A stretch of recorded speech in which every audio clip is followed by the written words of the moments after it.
Rewind, your week in review is sponsored by the Transportation Development Association of Wisconsin, sharing one goal, enhancing the quality of life in Wisconsin through the development and maintenance of a strong transportation network. The Transportation Development Association of Wisconsin. It's how we get there. I believe united we stand, and we have common ground to find, and we're going to find it. We're not going to be sitting here. I'm J.R. Ross. I'm Jessie Opoien. Welcome to Rewind, WisconsinEye and WisPolitics.com's look at this week in the Capitol. To start, we have Wiss I Was There. We have video of everything from Black History Month celebrations in the Capitol to Transportation Secretary Craig Thompson talking about our highway system and its funding problems, to Assembly Speaker Robin Vos talking about the Supreme Court race. Wiss I Was There. You have to understand that racism is just as part of America as apple pie. Black people weren't included when the Constitution and all that was made, so we had to make our own way in this country through human rights. Going through what happened in Oshkosh taught me how to speak to power. Invenergy is going to put 300 megawatts on some farmland. Can you think about solar farming instead of wheat farming? Sure. You know, could that be a way that we kind of revitalize a lot of very depressed economies? Mm-hmm. There's, you know, every day another dairy farm goes out of business. We do not support easing sentences on offenders. Assembly Republicans support access to a fair trial, treatment alternatives for those who need them, and setting individuals up for success as they re-enter society. How many times have you seen somebody go from private insurance to Medicaid and jump up and down and go, oh, yippee, I'm so excited to be on Medicaid? It doesn't happen. We are here today to announce a reintroduction of the Credit Care Act. The bill would create $1,000 tax credit to help those who act as caregivers. It's estimated that the burden of dementia in general will double by 2060. And burden refers not only to prevalence of a condition, but the monetary and financial burden on families. Motorist comes outside, there's a barnacle on their car. They call a phone number that is here. They're then told through our system what their fine is, what their release fee is. Once they've done that, they're given a 4-digit code. They plug the code in, the barnacle is released. What are the implications of the cost to continue for the transportation budget if we just stay at the current one with no changes whatsoever? If we stay at a base budget, we will continue to see the condition of our state highways deteriorate. I'm going to vote for Brian Hagedorn. I think he is the best choice for the court, and I don't think that your faith should be a disqualifier because you actually hold to the tenets of what you believe, because I think you can separate that. All right, Jessie, so in our line of work, I think of elections as like the Super Bowl, right? Okay. The one big event. To me, the budget is like the World Series, all right? So let's start sports. So Game 1 is coming up with the budget introduction on Thursday, February 28th from Governor Evers. And we have hints of what's in there. So let's kind of talk about some of these things first. So Evers' budget will include steps toward increasing the minimum wage. So any details about that? Restore some science positions at Department of Natural Resources. Again, no details. His education plan will be almost identical, quote unquote, to the $1.4 billion he proposed when he was DPI superintendent. Mm-hmm. He is going to look at transportation. There'll be some kind of revenue up, we're not sure what yet. Not a dollar, though. Not a dollar, that's right. He'll include funding to complete some mega projects in southeastern Wisconsin, but he wants to move significant money to counties and municipalities for local roads. And then you wrote this week about the $28 million for funding for women's and infants' health. Can you talk about that piece that they announced this week? Yeah, so the bulk of that proposal, the majority of the money included there would go to expanding Medicaid coverage for women after they give birth. So right now, postpartum coverage, if you're on Medicaid, lasts for 60 days after birth, and this would expand that to a full year. So that's the most expensive part of that proposal. There are efforts in there to reduce infant mortality rates. He would look at creating an infant mortality prevention office within the Department of Health Services, bringing more funding into the Women's Health Block Grant, the Well Woman Program that do preventative screenings, cancer screenings, STI prevention efforts. So it's kind of a comprehensive, before whether or not you become a mother as a woman, the health on the early end, the preventative end, all the way up to later in life, and then looking also at keeping babies healthy, keeping families healthy. The one potentially and inevitably controversial element of this is that he would also bring some federal funding eligibility back to Planned Parenthood that was taken away under Governor Walker. So in talking to people about this budget, it's been interesting to hear Republicans be somewhat taken aback by the proposals, but at the same time, it's kind of clear to people that Tony Evers is a Democrat. And he is proposing a budget that a Democrat would propose. It's also repudiation of the 8 years of Scott Walker. Am I hearing the right things from people? Is that where you see things too? Yeah, I think that's right. I mean, you see, perhaps he's not going as far as he could. You know, he talked about, and we'll talk about the marijuana proposals later, but he talked about sort of proposing something he thinks could potentially get done instead of going full on what he would like to do. I think he's probably doing some of that with this Women's Health Initiative too. He's not, touching abortion laws necessarily in that, but he's looking at like a smaller funding stream. But these are unquestionably Democratic proposals, and this is not necessarily a meet in the middle effort. No, there are a couple things that will not be in the budget. He's already told us, like he's not going to move toward phasing out vouchers. Obviously, with WEAC, who's been a big backer of Evers before, they're not a big fan of the school choice program. Evers has said in the campaign trail he had some issues with it, but he's not going to move toward phasing it out. He also is not going to, as you said, do a $1 increase in gas tax. But that, I think, is the one big mystery we have left of this budget, is how much of a gas tax hike are we going to see, or would there be other revenue streams including this proposal? What's your bet right now on what we're going to see? It's a great question, and we're not getting a lot of hints. I mean, it does sound like there is going to be a gas tax increase. It doesn't sound like tolling is necessarily going to be part of this. That's something that Republican lawmakers have said that they're interested in, and I think Tony Evers said he's agnostic on it, which indicates to me he's probably not putting that in the budget. Democrats in the past have not really been big fans of vehicle registration fee increases because they see that as a more regressive way to raise revenue. But will there be efforts to appease maybe Senate Republicans by trying to look for savings efforts in the DOT? I don't know, and I think we're still waiting on a lot of those details to come out of that task force. In the task force, I'm glad you brought that up because Evers keeps saying I'm waiting for the task force. Yeah. But we all kind of know he pointed the task force to justify putting a revenue upper in the budget. Right. So I don't think if they come back and say, you're okay, Governor, he's going to say, okay, no gas tax hike. Right. But what I'm watching for are, size, nickel, dime, what's it look like? How much does that bring in compared to the middle class income tax cut he wants to do? Can you justify it to Republicans as, okay, we're cutting this tax to raise this one? There are problems obviously in other areas with that, with his income tax cut we'll talk about later on. And two, I just never got the impression from Republicans last session they were there for a gas tax hike. Now, some Republicans did go on record saying, at leadership at least, they had his plan to cut income taxes and then raise the gas tax. But they never took that to a vote in the floor of the Assembly, and Senate Republicans didn't buy in. So do you think there's an appetite in either caucus, Republican caucus, to do a gas tax increase? I don't think there's one in the Senate. Like you said, the Assembly has gotten close to it before. I think you might get a few people on board with it, but you'd have to have a lot of other concessions along with it, and I'm not sure that those are being offered. So, and let's talk a little bit about that income tax cut that Evers wants, Republicans want, but they can't agree on how to do. We had Robin Voss at a luncheon this week for WisPolitics.com. He talked about it. So one, Evers, as expected, vetoes the income tax cut. Says, as he said all along, it's not funded, it's irresponsible, it should be in the budget. Republicans say, we're not going to do the Evers middle income tax cut because it relies on capping a tax on tax credit for manufacturers. That is irresponsible and will hurt job creators who then actually help the middle class.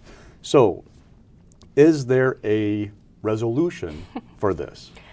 Well, it doesn't seem like it right now. I think we're going to have this debate all over again in the budget because, like you said, the governor said he wants to have this conversation in there. But, the proposal that he introduced when he was campaigning was tying this toward what he viewed as reining in a giveaway to the wealthiest and transferring that back to the middle class. But Republicans are certainly saying we're trying to meet you halfway, but they're doing something that is not, there's no appetite for that with him, and I'm not quite sure how you get past that. Well, it was fascinating to me in Robin's comments to our luncheon where he's now even saying that maybe there won't be an income tax cut period in the budget. He's kind of upping the ante. We're also kind of watching will be a veto override, and during that luncheon he said, it's too early to say yet. And when I talk to people about that possibly, they're like, well, if Robin does that and Fitzgerald, they put a second level of pressure on Democrats because Democrats maybe won't get a chance to vote on an income tax cut at all in this process, if you think about it, because they voted against the bill Republicans proposed. If they stay with Evers on the veto, they don't get to vote for it then.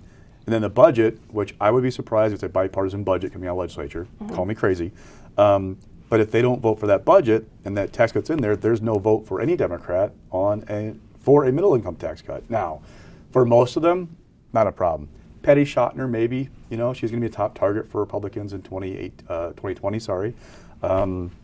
Steve Doyle is the lone Republican in the Assembly who holds a GOP-leaning seat, but he seems to defy gravity at times with his personal popularity. So I don't know what the end game is for Robin, but do you see a pressure on Democrats about this issue in the legislature right now? Yeah, I mean, I think, like you mentioned, some of those maybe tougher seats, there's pressure to not have an ad run against you that says you voted against cutting taxes for the middle class. At the same time, do Democrats this early in the session want to take a stand against a Democratic governor? I don't see that happening either. Yeah, and Robin needs at least a few Democratic votes in both houses to get to his 2/3 majority to override it. So let's go listen to Robin right now's own words from our luncheon this week for WisPolitics.com.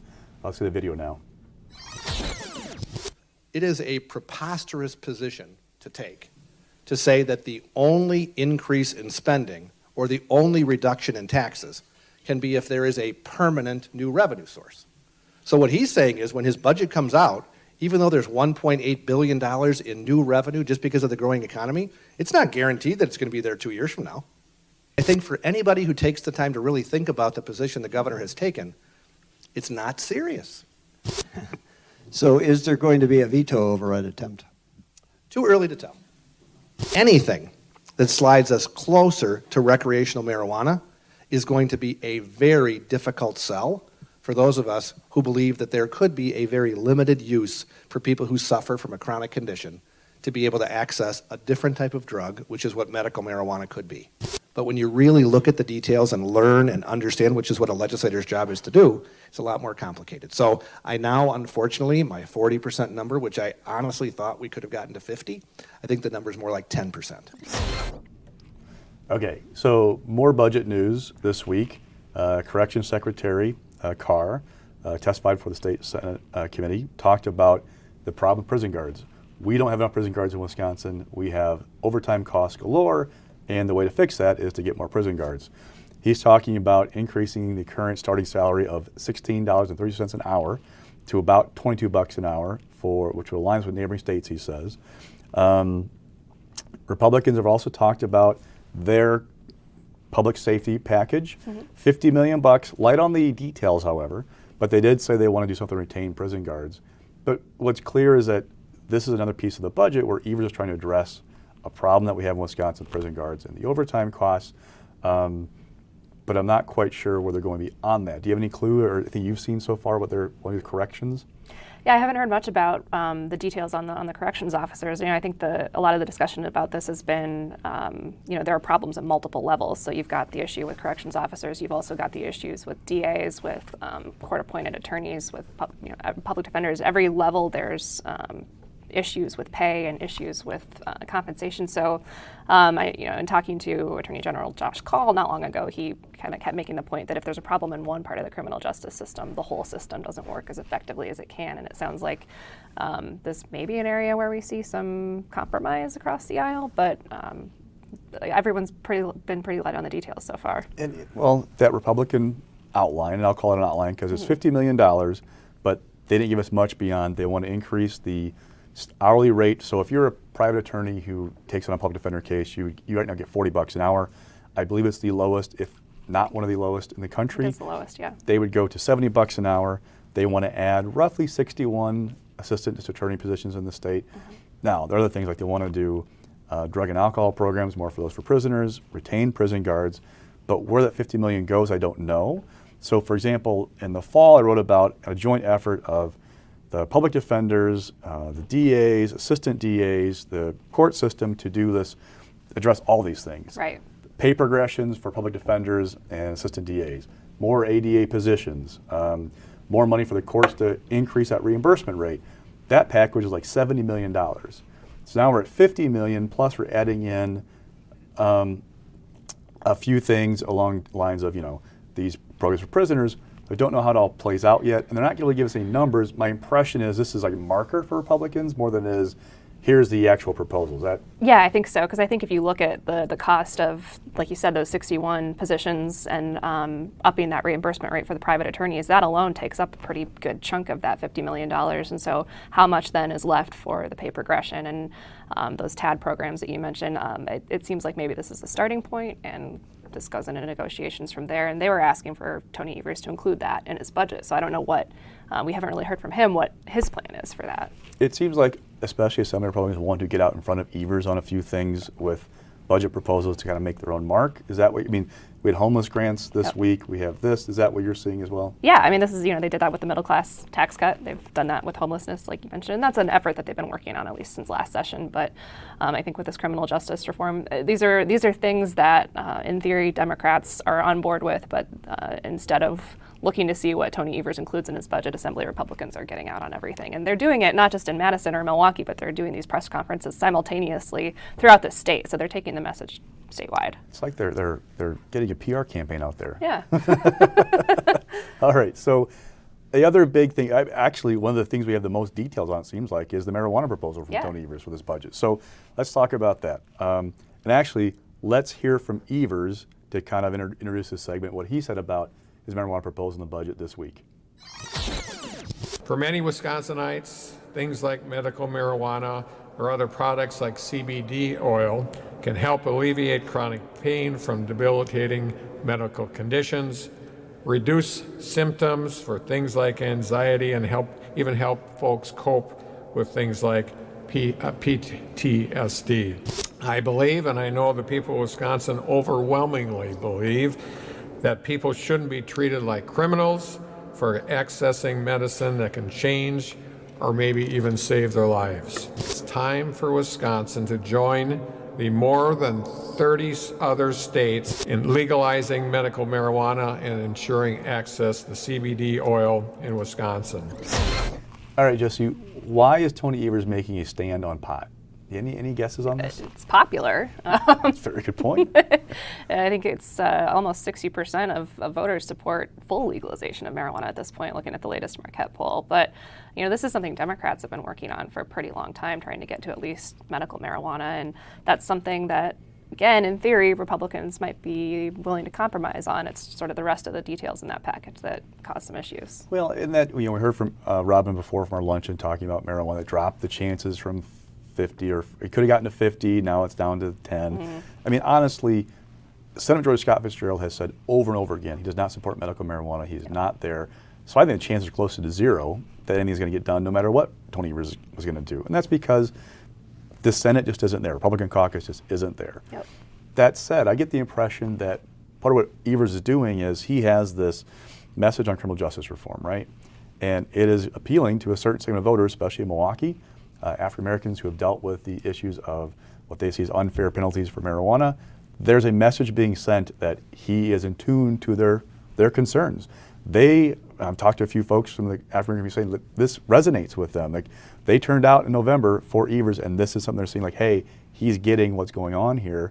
So I think there's a message being sent, even though he knows it's not going to get done. It's a message being sent with this proposal. Do you agree with that? Yeah, I think looking at, going back to that women's health proposal too, both of these, the marijuana proposal and the women's health proposal, talk a lot about efforts to reduce racial disparities, whether it's in health outcomes or if it's in incarceration. There's a study by the ACLU a few years ago that showed African Americans are a lot more likely to be incarcerated or at least arrested and charged for marijuana use than their white counterparts, despite the fact that everyone is using it at essentially the same rate. Mm-hmm. So I think that is sending a strong message. So, and I think, the thing that Robin seems to be hung up on others is about the decriminalization, which, let's be clear, just because you decriminalize doesn't mean it's okay. Right. Like, you still could have a traffic fine. It's compared to a traffic fine if you have it, but it'd be 25 grams, which we had somebody tell us, like, basically a pack and a half of cigarettes roughly of joints. That would be what, the comparison.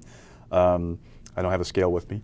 But Robin, in his luncheon was saying that could get everybody high in the room that we had a lunch. I'm not sure about that equation. I haven't tried that before. That said, that seems to be the concern for Republicans, is this is the movement toward full legalization. That's the bridge too far for them. Again, I don't know if they could have gotten medical marijuana, but I think Evers wants to legalize marijuana. I think he's there. I think so. And I think it's worth noting last session there was a bipartisan effort to decriminalize possession of small amounts. It was 10 grams instead of 25, and there weren't a whole lot of co-sponsors on it, but there were co-sponsors from both parties. So you have some people, I think, who support decriminalization of small amounts, but maybe aren't there on moving toward legalization in any way. And then you have people who are more interested in legalizing medical marijuana, but staying away from any sort of pathway to legalization of marijuana recreationally. You know, one thing I heard this week from Republicans was Tony Evers is governing as more of an aggressive liberal than what we heard in the campaign trail. Maybe, but I went back and looked in the mid-October debate with Scott Walker with the 4 panelists, I think the broadcasters at debate. I went back and looked. Evers said he favors medical marijuana. Yep. He favors decriminalization, and he's open to legalization, full legalization. He wanted to see some result of referendums. Well, we had referendums in November.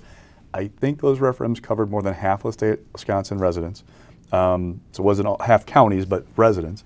And they were overwhelmingly approved. I think except maybe in one. I can't remember. I go back and look at that. Either way, Evers is doing basically what he said he was going to do, at least when it comes to marijuana. Yep. Do you think he's being more, I don't know, farther left than he promised on this issue? No, not at all on this issue. I mean, he was always there on medical marijuana, and he's talked about, I mean, healthcare was such a huge part of his campaign, and he's a cancer survivor himself, and that's one of the primary illnesses that people talk about this being beneficial for. So I think he was always there on that. Decriminalization is maybe too much of a nuanced topic to talk about a whole lot on the campaign trail, but, you know, yeah, he said he would probably support full legalization as long as that's what the majority of people wanted. And going back to that Marquette poll and looking at those referendums you mentioned, it does seem that that's where the state is heading. Okay, so let's talk pure politics for a second.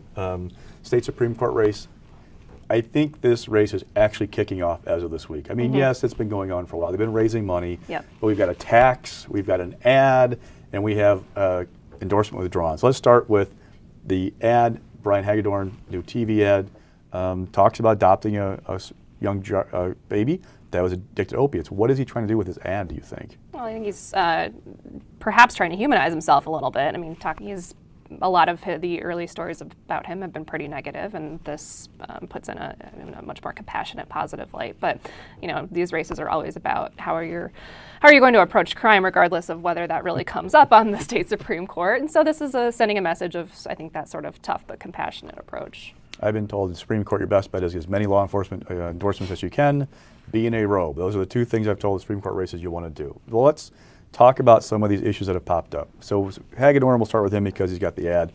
There are 3 stories kind of we've seen the last couple of weeks. The first was about the blog post when he's a law student, in which he talked about Supreme Court decision overturning an anti-sodomy law in Texas, opened the door, in theory, to legalizing bestiality. He's pushed back that that's a legal argument, not a moral judgment. I'm not sure that argument's really won out so far, though. The second has been about the school that he founded and still sits on the board, which essentially says if you are in a gay relationship, you can be expelled from school or fired from your job. Also, if you engage in immoral behavior, I believe, parents, students, teachers can be booted.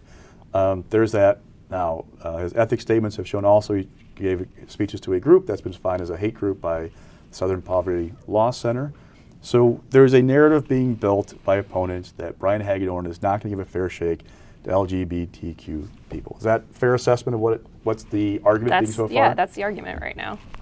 You know, based on his writings and based on the speeches that he's given, and you know, there's been some comparisons drawn back to the Rebecca Bradley race, where she had written some anti-gay things in college, and like a difference in that race to this race is she said, I was a different person then. I don't believe those things now.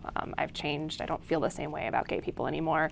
Brian Hagedorn is saying, instead of commenting on whether he still believes things that he wrote on his blog, which was more recent than her writings had been, is saying this is an attack on my faith, and you know, my faith has no bearing on how I would rule on a court.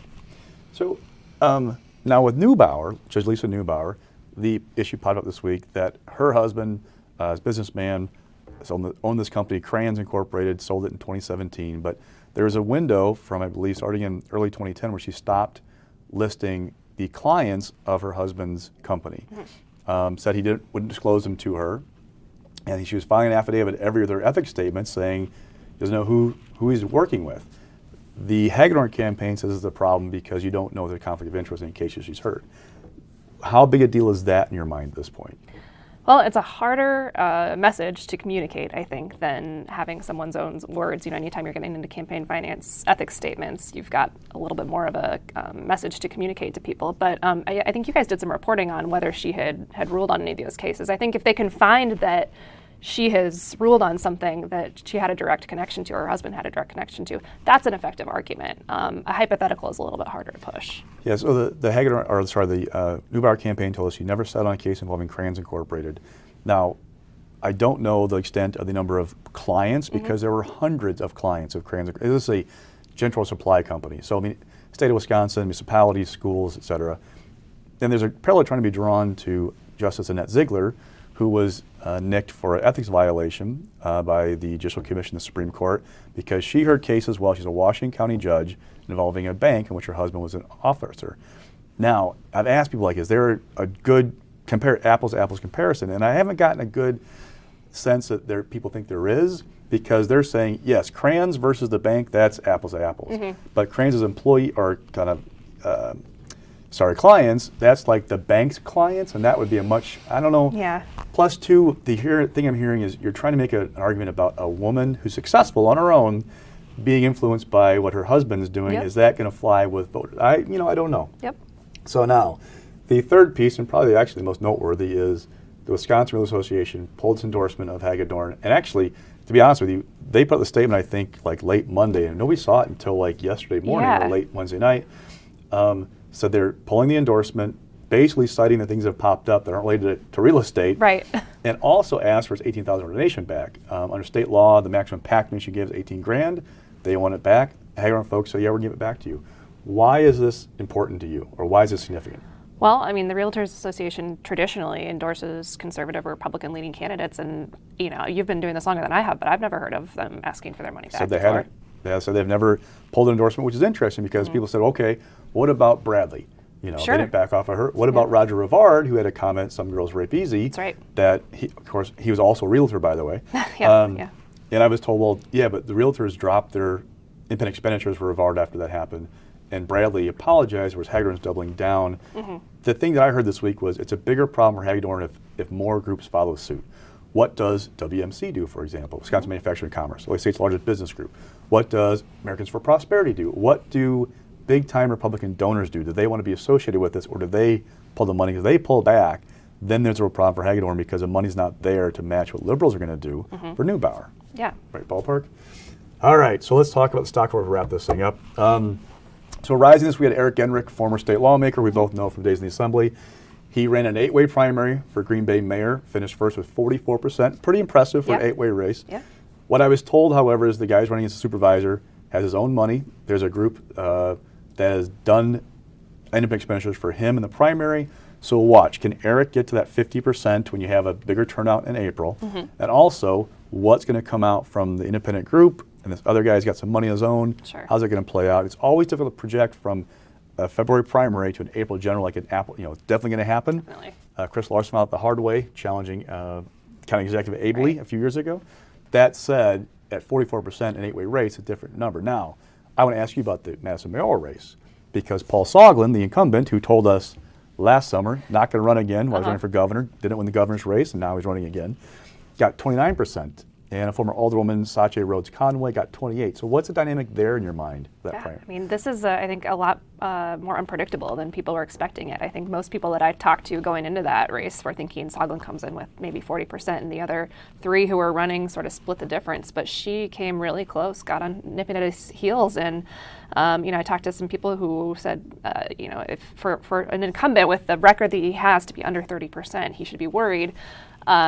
He said that people, after he said he wasn't going to run again, came to him, asked him to run. Other people have said they didn't really like the optics of that. So, is that going to affect him? And what does Sache Rhodes Conway do? I mean, there were three pretty strong candidates running against Soglin, and she was one of them. But, that's a lot of votes to pick up that I'm guessing aren't going to go Soglin's way. But then also, like you said, the difference between February to April. Do people show up differently and when there are other races on the ballot? I think liberals would love to see a very contested primary or race for mayor in Madison because it drives turnout, which then helps Lisa Neubauer, by the way. That's right.